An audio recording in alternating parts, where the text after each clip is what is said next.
శ్రీ మంగళ గౌరీదేవి వ్రతకథ ప్రారంభము. పూర్వకాలమున సూతుల వారు సౌనకాది మహర్షులకు చెవులకు విందుగా వినిపించిన మంగళ గౌరీదేవి వ్రత మహత్యమును నారద మునీంద్రులు సావిత్రీదేవికి ఉపదేశించిన మంగళ గౌరీదేవి వ్రతకథను పూజా విధానమును ఒకానొక సమయమున ద్రౌపదీదేవికి శ్రీకృష్ణుడు ఈ విధంగా చెప్పాడు. చూడు ద్రౌపది, పరాశక్తియే మంగళగౌరిగా పేరు పొందింది. ఏ స్త్రీలపైన అయితే మంగళగౌరీదేవి కటాక్షం ఉంటుందో వారికి వైధవ్యం ఉండదు, సర్వవిధ సౌభాగ్యాలు కలుగుతాయి. ఈ పూజను శ్రావణ మాసంలో వచ్చే మంగళవారములు చెయ్యాలి. మంగళగౌరీదేవి పసుపు, కుంకుమ, పూలు, సుగంధం మొదలైన మంగళ ద్రవ్యాలలోనూ ఆవునేతితో వెలిగించిన దీపంలోనూ బాసిల్లుతుంది. ఆమెను పూజించి పునీతులైన స్త్రీలు ఎందరో ఉన్నారు. త్రిపురాసురుని చంపటానికి వెళ్లే ముందు పరమేశ్వరుడు గౌరీదేవిని పూజించి విజయం సాధించాడు. ఆమెను పూజించటం వల్లనే కుజుడు మంగళవారానికి అధిపతి అయ్యాడు. మనువంశానికి చెందిన మనుడని రాజు గౌరీదేవి వ్రత ప్రభావం వల్లనే చాలా కాలము ఈ భూలోకంలో సర్వ సంపదలతో రాజ్యమేలాడు. అటువంటి గౌరీదేవిని పూజించి వైధవ్యాన్ని తొలగించుకుని అదృష్టవంతురాలైన ఒక స్త్రీ గురించి చెప్తాను, విను. ఈ కథను విన్నంతనే సకల పాపాలు నశించి భర్తకు నిండు నూరేళ్లు కలుగుతాయి, సకల భోగభాగ్యాలు కలుగుతాయి. చాలా కాలం కిందట మాహిష్మతి నగరాన్ని జయపాలుడు అనే రాజు పరిపాలిస్తూ ఉండేవాడు. అతడికి అష్టైశ్వర్యాలు ఉన్న పిల్లలు లేరు. అందుకోసం అతను బాధపడని రోజు లేదు, చెయ్యని పూజలు లేవు, నోచుకోని నోములు లేవు, మ్రొక్కని దేవుడు లేడు, చెయ్యని పుణ్యకార్యాలు లేవు. కానీ ఫలితం మాత్రం శూన్యం. చివరకు పరమేశ్వరునికి అతనిపై కరుణ కలిగి ఒక సన్యాసి రూపంలో అతని అంతఃపురానికి ముందు నిల్చుని భవతి భిక్షాందేహి అని పిలిచాడు. కాని జయపాలుని భార్య పల్లెంలో అన్ని సమకూర్చుకుని తెచ్చేలోగా అతను వెళ్ళిపోయాడు. ఇలా వరుసగా 3 రోజులు జరిగింది. జయపాలుని భార్య ఈ విషయం భర్తకు చెప్పి చాలా బాధపడింది. అతను ఇలా అన్నాడు, ఓ భార్యామణి, అతను ప్రతిరోజు మధ్యాహ్నం కదా వస్తున్నాడు. అతను వచ్చే సమయానికి ముందే అన్ని సిద్ధం చేసుకుని కూర్చో, అతను రాగానే వెయ్యవచ్చు అన్నాడు. ఈ సలహా బాగుంది అనిపించి సరే అంది. అయినా ఆమె కర్మ పరిపక్వం కాలేదు. ఇంకా ఆమె తన భర్త చెప్పినట్లుగా సన్యాసి వచ్చేసరికి ఆమె బంగారు పళ్ళంతో ఎదురెళ్ళగా ఆ సన్యాసి ఇలా అన్నాడు, పుత్ర పౌత్రులు లేని నిర్భాగ్యులు మీరు. అలాంటి వారి దగ్గర ఆతిథ్యం కాని భిక్ష కాని స్వీకరించము అన్నాడు. అప్పుడు ఆమె సంతానం కలుగు మార్గం చెప్పి పుణ్యం కట్టుకోమని బ్రతిమలాడింది. అందుకు ఆ సన్యాసి ఇలా చెప్పాడు, నేను చెప్పబోయేది శ్రద్ధగా విని నీ భర్తకు చెప్పు, నీ కోరిక తీరుతుంది అన్నాడు. నీ భర్త తూర్పు వైపు ఒంటరిగా నీలవస్త్రం ధరించి నీలం గుర్రం పైన వెళ్ళమను. అతని గుర్రం అడవిలో ఎక్కడైతే అలసటతో కింద పడుతుందో అక్కడ తవ్వమను. అక్కడ ఒక బంగారు దేవాలయం ఉంటుంది. అందులోని అమ్మవారిని పూజించినట్లయితే మీ కోరిక తీరుతుంది అని చెప్పి పరమేశ్వరుడు అంతర్ధానమయ్యాడు. అప్పుడు జయపాలుడు కూడా స్వామివారు చెప్పినదంతా తూచా తప్పకుండా పాటించి అలా అడవిలోకి వెళ్ళాడు. నీలం వస్త్రం ధరించి నీలం రంగు గుర్రం మీద అడవిలోకి వెళ్ళాడు. అలా కొంత దూరం వెళ్ళేసరికి గుర్రానికి అలసట వచ్చి ఒక చోట పడిపోయింది. అక్కడ తవ్వి చూడగా బంగారు వర్ణంలో ఒక దేవాలయం బయటపడింది. ఆ దేవాలయంలో భవానీమాత ఉన్నది. ఆ భవానీమాతను భక్తి శ్రద్ధలతో ప్రార్థించాడు జయపాలుడు. అతని భక్తికి మెచ్చి భవానీమాత ప్రత్యక్షమై ఏం కావాలో కోరుకోమంటే సంతానం కావాలన్నాడు. అప్పుడు ఆ తల్లి ఇలా అంటుంది, వైధవ్యం కల కూతురు కావాలా లేక అల్పాయుష్కుడు సజ్జనుడైన కొడుకు కావాలా అని కోరుకోమంటుంది.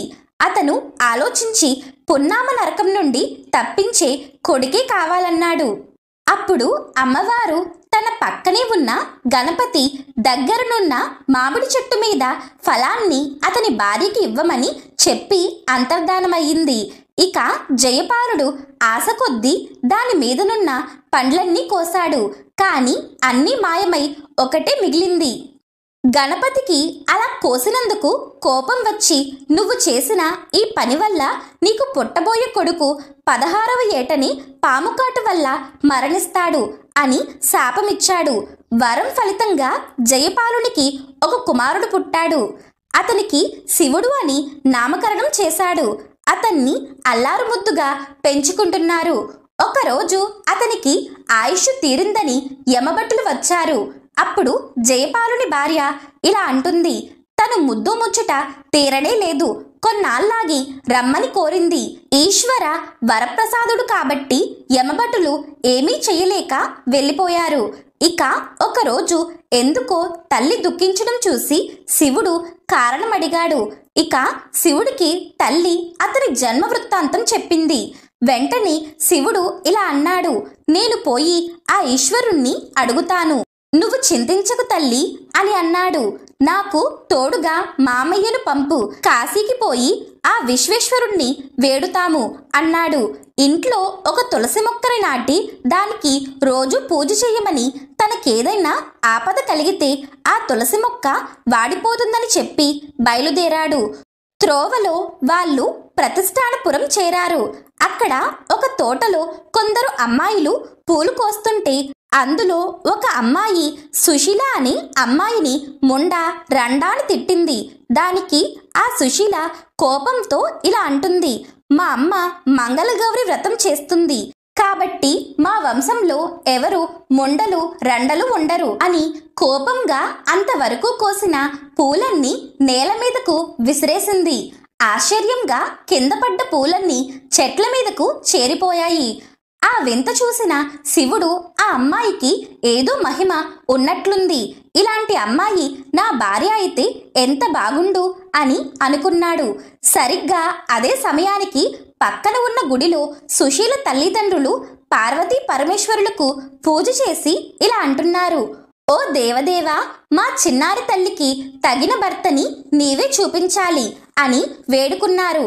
అలా వేడుకొని గుడి బయటకు రాగానే కనిపించిన శివుణ్ణి చూసి అతని పేరు శివుడని తెలుసుకుని ఆ పరమేశ్వరుడే ఈ శివుణ్ణి పంపాడని భావించి అతని మేనమామతో సంప్రదించి రాత్రికి రాత్రే పెళ్లి జరిపించారు. వాళ్ళ పెళ్లిలో సుశీల తల్లి తన కూతురికి తాను చేసిన మంగళగౌరీదేవి నోమును చేయించి ఉద్యాపన చేసింది. తరువాత భార్యాభర్తలు భోజనం చేసి బ్రహ్మచర్య వ్రతులై దర్భాసనం మీద పడుకున్నారు.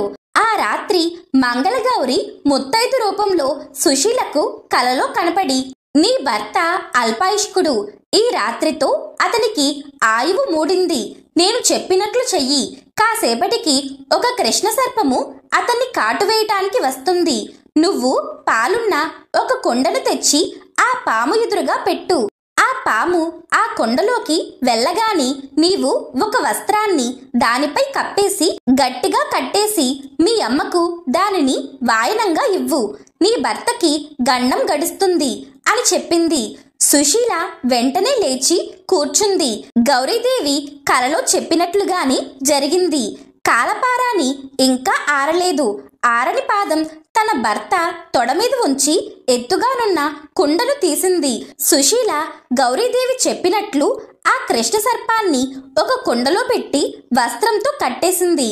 కాసేపటికి ఆమె భర్త లేచి ఆకలేస్తుంది, ఏమన్నా తినటానికి పెట్టమన్నాడు. సుశీల అలాగే అని చెప్పి కొన్ని భక్ష్యములు తినటానికి పెట్టింది. అతను అవన్నీ తింటుండగా అతని చేతికున్న ఉంగరం జారిపోయింది. అతను చూసుకోలేదు. తరువాత ఇద్దరూ కూడా నిద్రపోయారు. తెల్లవారక ముందే శివుడు మేనమామతో కలిసి వెళ్ళిపోయాడు. శివుడికి శివకటాక్ష సిద్ధి కోసం బయలుదేరానన్న తన కర్తవ్యం గుర్తుకొచ్చి కాశీకి వెళ్ళిపోయాడు. భార్యకి ఏ వివరం కూడా చెప్పకుండానే వెళ్ళిపోయాడు.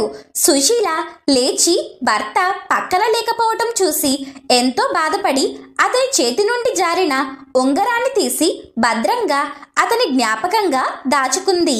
ఉంగరం వదిలి వెళ్ళిన తన పతిదేవుడు ఎప్పటికైనా తిరిగి వస్తాడని, అతన్ని తాను గుర్తించడానికి వీలుగా అతనికి అతిథి మర్యాదలు చేయటానికి వీలుగా ఒక సత్రం కట్టించమని సుశీల తన తండ్రిని కోరింది. తండ్రి ఆమె కోరిక తీర్చాడు. సుశీల ఆ ఉంగరం ధరించి అతిథులకు అతిథి సత్కారాలు చేస్తూ, వారి కాళ్ళు కడుగుతూ, వారికి భక్ష్యములు పెడుతూ, వారికి సేవ చేస్తూ కాలం గడుపుతుంది.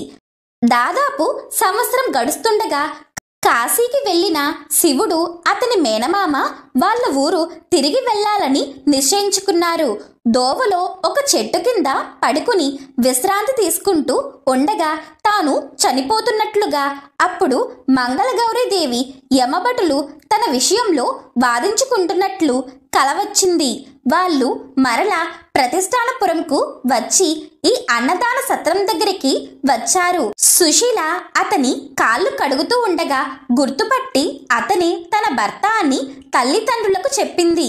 తనకు వచ్చిన కల గురించి చెప్పగానే అతన్ని పరీక్షించగా ఉంగరం అతనికి సరిగ్గా సరిపోయింది. ఆ కుండ తెచ్చి చూస్తే అందులో ముత్యాల హారం ఉంది. అదే దేవి ప్రసాదంగా స్వీకరించారు. దైవ కృప వల్ల ఆ కాలపారాని ఆరని కాలి గుర్తు అతని తొడ మీద కనపడింది. శివుడు కూడా తాను ఎందుకలా వెళ్ళాడో వివరించాడు. శివుడు భార్యతో కూడి తన తల్లిదండ్రుల దగ్గరకు బయలుదేరాడు. సుశీల వెళ్ళేటప్పుడు తన పుట్టింట్లో శ్రావణ మంగళవారం నోము నోచుకుని ఆ కాటుక పట్టుకుని భర్తతో కలిసి అత్తామామల ఊరు వచ్చింది. అన్నాళ్లుగా కొడుకు జాడ తెలియక అతని కోసం కన్నీరు మున్నీరుగా విలపిస్తున్న అతని తల్లిదండ్రులు అందులైపోయారు. గ్రామస్తులందరూ శివుడిని తన భార్యతో వస్తుండటం చూసి ఆ విషయమును గ్రుడ్డివారై ఉన్న శివుని తల్లిదండ్రులకు తెలియజేశారు. కాని నిరాశాపూరితులై ఉన్న వారా విషయమును నమ్మలేదు. అంతలో సుశీల భర్తతో వచ్చి అత్తామామలకు నమస్కరించి వారు అందులైపోయారని గ్రహించి తనతో తెచ్చిన కాటుకను వారి కళ్ళకు పెట్టినది. వెంటనే వారికి వెనుకటి చూపు వచ్చింది. కొడుకుని తిరిగి కల్లారా చూసుకున్న వారి ఆనందానికి అవధులు లేవు. అల్పాయుష్కుడైన తన కుమారునికి ఆయుష్ ఎలా వృద్ధి చెందింది అని ప్రశ్నించాడు జయపాలుడు.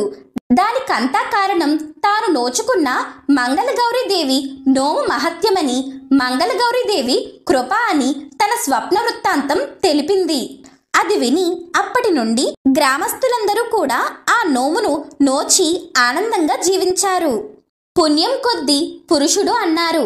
ఆ పురుషుడికి మంచి ఆయుష్ లేకపోయినా అతన్ని వివాహం చేసుకున్న భార్య శిరోమణి చేసిన పుణ్యకార్యాల వల్ల, పూజా విధానముల వల్ల అతనికి మేలే జరిగింది అన్న విషయం వెల్లడి అవుతుంది. కాబట్టి ఓ ద్రౌపది, మంగళగౌరీదేవి వ్రతముతో ప్రసాదముతో వైధవ్యం లేకుండా చేసుకోవచ్చు. నూతన వివాహితులు శ్రీ మంగళగౌరి వ్రతమును ఆచరించి యావత్ జీవితము సౌమంగళ్యాభివృద్ధిని పొంది సుఖింతురుగాక అని శ్రీకృష్ణుడు చెప్పాడు. ఉద్యాపన. ఈ నోము 5 సంవత్సరములు నోచిన తర్వాత ఉద్యాపన చేయవలెను. మొదటి సంవత్సరము 5గురకు, రెండవ సంవత్సరము 10 మందికి, మూడవ సంవత్సరము 15 మందికి, 4వ ఏట 20 మందికి, 5వ ఏట 25 మందికి ముత్తైదువులను పిలిచి వాయినములు ఇవ్వవలెను. అట్లే 5 సంవత్సరములు చేసిన తరువాత పెండ్లి కుమార్తెకు ఒక కొత్త కుండలో 33 జోడ్ల అరిసెలు పెట్టి క్రొత్త రవికల గుడ్డతో దాన్ని కట్టి మెట్టెలు మంగళసూత్రములు పెట్టి ఇయ్యవలెను. పద్ధతిలో లోపము వచ్చినను ఫలితములో లోపము రాదు. శ్రావణ శుక్రవార వ్రత కథ. పరమేశ్వరుడు సనత్కుమారునికి ఇలా వివరిస్తూ ఉన్నాడు. ఓ సనత్కుమారా, ఇక నీకు శ్రావణ శుక్రవార వ్రతం గురించి చెప్తాను. శ్రద్ధగా విను. ఈ వ్రతం చేయటం వల్ల సమస్త విపత్తులు దూరమై ప్రాణి సకల సిరి సంపదలతో విరాజిల్లుతుంది. శ్రావణ శుక్రవారం రోజున జీవంతికాదేవి వ్రతం చెయ్యాలి. ఈ వ్రతాన్ని ప్రధానంగా మహిళలు తమ పిల్లల క్షేమం కోసం ఆచరిస్తారు. ఓ సనత్కుమార, ముందుగా ఈ వ్రత విధానం విను. తరువాత విన్నంతని అష్టైశ్వర్యాలు కలిగే వ్రత కథను చెప్తాను. శ్రావణ మాసంలో శుక్రవారం రోజున ప్రాతకాలంలో నిద్రలేచి శిరస్నానం చేసి ఎరుపు రంగు వస్త్రాలను ధరించి వ్రత సంకల్పం చేసుకోవాలి. ఒక వేదికపై జీవంతికాదేవి ప్రతిమను స్థాపించి ఎర్రటి పుష్పాలతో కుంకుమలతో అమ్మవారిని పూజించాలి. ధూపదీప నైవేద్యాలు సమర్పించాలి. 5 ఒత్తుల దీపం వెలిగించాలి. నైవేద్యంలో ఎరుపు రంగు ఫలాలు మరియు గోధుమ పిండి, చక్కెర, నెయ్యి కలిపి చేసిన కేసరి అమ్మవారికి సమర్పించాలి. జీవంతికాదేవి వ్రతంలో పసుపు వాడకూడదు. ఈరోజు ఈ వ్రతం చేసేవారు పసుపు రంగు బట్టలు కానీ ఆభరణాలు కానీ ధరించకూడదు. తరువాత అమ్మవారికి హారతి ఇచ్చి జీవంతికాదేవి వ్రత కథను పఠించడం లేదా శ్రవణం చెయ్యాలి. ఈ వ్రతం చేసేవారు ఉపవాసం ఉండాలి. అమ్మవారికి అర్పించిన కేసరి మరియు ఎరుపు రంగు ఫలాలు మాత్రమే భుజించాలి. కేసరిని ఒక్క పూట మాత్రమే స్వీకరించాలి. సాయంత్రం మళ్ళీ దీపారాధన చేసి రాత్రి జాగరణ చెయ్యాలి. జీవంతికాదేవి పిల్లలను సంరక్షించే దేవత. ఈ వ్రతం చేసే స్త్రీల యొక్క సంతానాన్ని ఆ జీవంతికాదేవి రక్షిస్తుంది. కావున స్త్రీలందరూ ఈ వ్రతాన్ని తప్పక ఆచరించాలి. ఓ సనత్కుమార, ఇక నీకు ఈ జీవంతికాదేవి వ్రత కథను చెప్తాను, శ్రద్ధగా విను అంటూ పరమేశ్వరుడు ఇలా చెప్పసాగాడు. పూర్వం సువిల అని రాజ్యాన్ని ధర్మతత్పరుడైన భరతుడు అని రాజు పరిపాలిస్తూ ఉండేవాడు. అతని భార్య కళావతి. వారికి చాలా కాలం వరకు సంతానం కలగలేదు. ఈ కారణంగా కళావతి రాణి ఎల్లప్పుడూ చాలా బాధపడుతూ ఉండేది. ఒకరోజు మహారాణి అలా విచారిస్తూ కూర్చున్న సమయంలో రాణి వద్దకు ఒక దాసి వచ్చింది. ఆ దాసి నగరంలో మంత్రసానిగా కూడా పనిచేసేది. అనగా గర్భిణీ స్త్రీలకు ప్రసవాలు చేసేది. ఆ నగరంలోని గర్భిణీలు ప్రసవం కోసం ఆ దాసిని పిలిచేవారు. ఆ దాసి సంతానం లేక విచారిస్తున్న రాణి గారిని చూసి ఇలా అంటుంది, మహారాణి, మీరు ఎందుకు అలా విచారిస్తున్నారు? నేను ఉన్నాను కదా, నేను చెప్పినట్లు చెయ్యండి అంటూ మహారాణి చెవిలో ఇలా చెప్పసాగింది. మన నగరంలో నివసిస్తున్న సుమేధ అని బ్రాహ్మణుడి భార్య సుశీల ఇప్పుడు గర్భవతి. ఇప్పుడు ఆమెకు 3వ నెల. ఆమెకు పుట్టిన బిడ్డను తెచ్చి మీకు అప్పగిస్తాను. మీరు ఈ రోజు నుండి గర్భవతిగా నటించటం మొదలుపెట్టండి అని మహారాణి చెవిలో చెప్పింది. దాసి మాటలు విని మహారాణి అందుకు నిరాకరించింది. అప్పుడు ఆ దాసి మహారాణితో ఇలా అంటుంది, చూడండి మహారాణి, భయపడకండి. ఈ విషయం గురించి ఎవ్వరికీ తెలియదు అని చెప్పటంతో సంతానం కోసం బాధపడుతున్న ఆ మహారాణి దాసి చెప్పినట్లు చేయసాగింది. మహారాణి గర్భవతి అని తెలియగానే భరత మహారాజు మహా ఆనందాన్ని పొందాడు. మహారాణి తన కడుపు చుట్టూ బట్టలు చుట్టుకుంటూ గర్భిణిలా నటించసాగింది.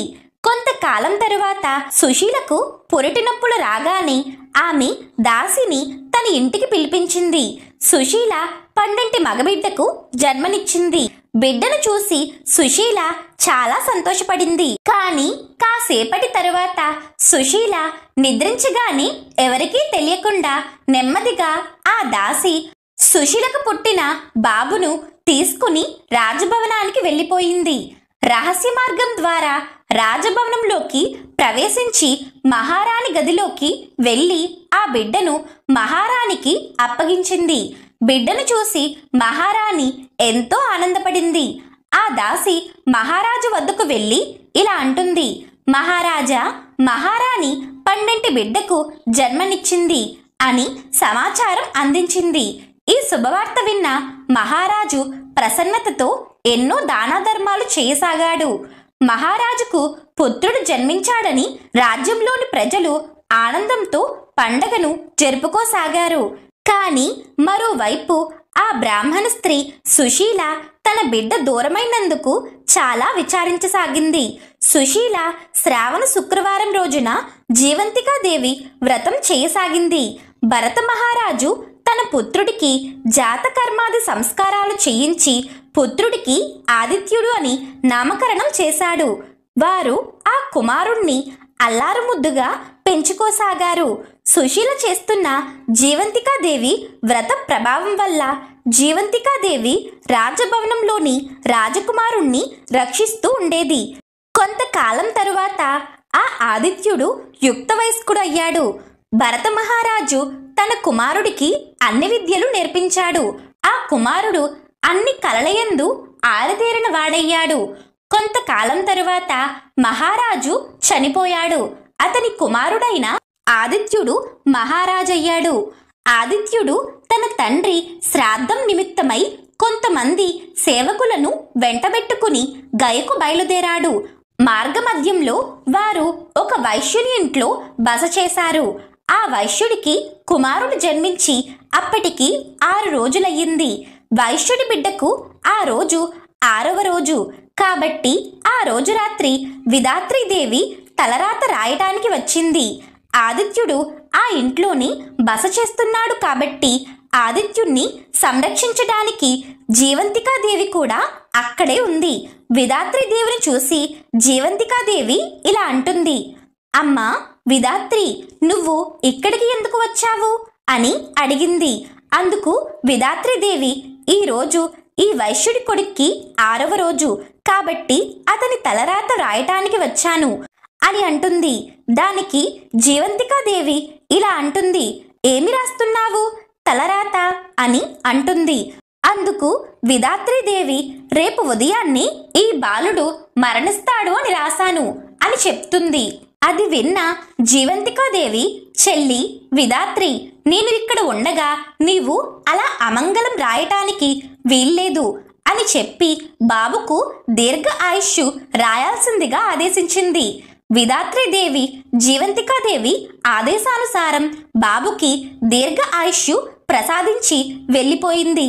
మర్నాడు ఉదయాన్నే వైశ్యుడు తన బిడ్డను చూసి చాలా సంతోషపడ్డాడు మరియు ఆశ్చర్యపోయాడు. ఎందుకంటే ఆ వైశ్యుడికి ఇదివరకు జన్మించిన పిల్లలంతా వరుసగా 6వ రోజు రాత్రి కన్నుమూశారు. కానీ ఈ బాబు మాత్రం బ్రతికే ఉన్నాడు. ఇదంతా ఆ ఆదిత్యుడి వల్లనే అని వైశ్యుడు అనుకున్నాడు. ఆదిత్యుడు మహాత్ముడని పుణ్యాత్ముడని అతడు తన ఇంట్లో బస చేయటం వల్లనే తన కుమారుడు బ్రతికి బట్టకట్టాడు అని అనుకున్నాడు. మర్నాడు ఉదయం ఆదిత్యుడు తన ప్రయాణాన్ని కొనసాగించటానికి బయలుదేరగా ఆ వైశ్యుడు ఆదిత్యుడితో ఇలా అంటున్నాడు, మీరు తిరిగి వెళ్ళేటప్పుడు కూడా నా ఇంట్లోనే బస చెయ్యాలి అని పదే పదే ప్రాధేయపడ్డాడు. సరేనని చెప్పి ఆదిత్యుడు గయకు వెళ్ళిపోయాడు. గయలో పిండదానం చేస్తున్న సమయంలో ఆదిత్యుడికి 2 చేతులు కనబడ్డాయి. అందులో ఒకరి చెయ్యి దేవతా చెయ్యిలా అనిపించింది. ఈ విషయమై ఆదిత్యుడు పండితులను అడిగాడు. కానీ వారు సమాధానం చెప్పలేకపోయారు. ఆదిత్యుడు శ్రాద్ధ కర్మ కార్యక్రమాలు పూర్తి చేసి గయ నుండి తన ఇంటికి రావటానికి బయలుదేరాడు. మార్గమధ్యంలో మళ్ళీ ఆ వైశ్యుడి ఇంట్లో బస చేశాడు. ఆ రోజున ఆ వైశ్యుడి మరొక కుమారుడికి 6వ రోజు అనగా ఆ వైశ్యునికి మరొక కొడుకు పుట్టి 6 రోజులు అయిన సమయంలో ఆదిత్యుడు వారి ఇంట్లో బస చేస్తున్నాడు.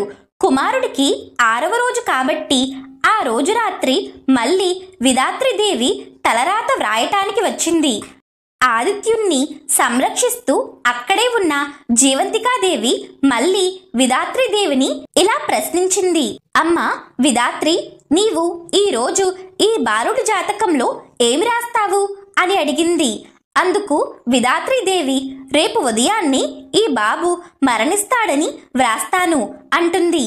అందుకు జీవంతికాదేవి, అమ్మా విధాత్రి, మరలా ఆ బాబుకి కూడా దీర్ఘ ఆయువు వ్రాయము అని ఆదేశించింది.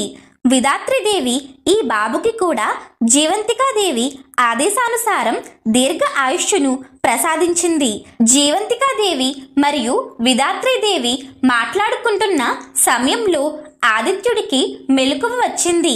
అతను అలా పడుకుని వారిద్దరి మాటలు వింటున్నాడు. విధాత్రిదేవి జీవంతికాదేవిని ఇలా అంటుంది, అమ్మా, మీరు ఈ వైశ్యుడి ఇంటికి ఎందుకొచ్చారు అని అడుగుతుంది. అందుకు జీవంతికాదేవి, చెల్లి, ఈ ఆదిత్యుడి తల్లి శ్రావణ శుక్రవారం రోజున నా వ్రతం చేస్తున్నది. కావున ఈ బాలుణ్ణి నేను సంరక్షిస్తున్నాను. అతని సంరక్షణార్థం అతనితో పాటు నేను కూడా ఇక్కడికి రావాల్సి వచ్చింది అని చెప్పింది. విధాత్రిదేవి సరేనని చెప్పి అక్కడి నుండి వెళ్ళిపోయింది. మర్నాడు ఉదయం వైశ్యుడు తన రెండవ కుమారుడు కూడా బ్రతికే ఉండటం చూసి ఎంతో ఆనందపడ్డాడు. ఆదిత్యుడి పుణ్య ప్రభావం వలనే తన ఇద్దరు కుమారులు కూడా బ్రతికారని ఆ వైశ్యుడు గ్రహించి ఆదిత్యుడికి కృతజ్ఞతలు తెలుపుకున్నాడు. తరువాత మహారాజు తన నగరానికి బయలుదేరాడు. రాజభవనానికి చేరుకోగానే ఆదిత్యుడు తన తల్లిని, అమ్మా, నీవు ఏ వ్రతం చేస్తున్నావు అని అడిగాడు. అందుకు మహారాణి, నేను ఏ వ్రతం చేయటం లేదు అని చెప్పింది. ఇది విన్న ఆదిత్యుడు మహారాణి తన కన్నతల్లి కాదని గ్రహించాడు. తన కన్నతల్లి ఎవరో తెలుసుకోవాలి అని అనుకున్నాడు. శ్రావణ మాసం రాగానే శుక్రవారం రోజున నగరంలోని స్త్రీలంతా పసుపు వస్త్రాలు ధరించి రాజభవనానికి భోజనానికి రావాలని భటుల ద్వారా ప్రకటన చేశాడు. మహారాజు ఆదేశానుసారం నగరంలోని స్త్రీలందరూ పసుపు రంగు దుస్తులు ధరించి రాజభవనానికి వచ్చారు. రాజు వారందరికీ భోజనాలు ఏర్పాటు చేయించాడు. వారందరూ భోజనం చేస్తున్న సమయంలో మహారాజు భటులతో ఇలా అంటున్నాడు, భటులారా, నగరంలోని స్త్రీలందరూ వచ్చారా అని అడిగాడు. అప్పుడు భటులు, మహారాజా, ఒక బ్రాహ్మణ స్త్రీ తప్ప నగరంలోని స్త్రీలందరూ ఇక్కడికి వచ్చారు అని చెప్పారు. ఆ బ్రాహ్మణ స్త్రీ జీవంతికాదేవి వ్రతం చేస్తున్నందువల్ల పసుపు రంగు వస్త్రాలు ధరించి రాలేను అని చెప్పిందన్నారు.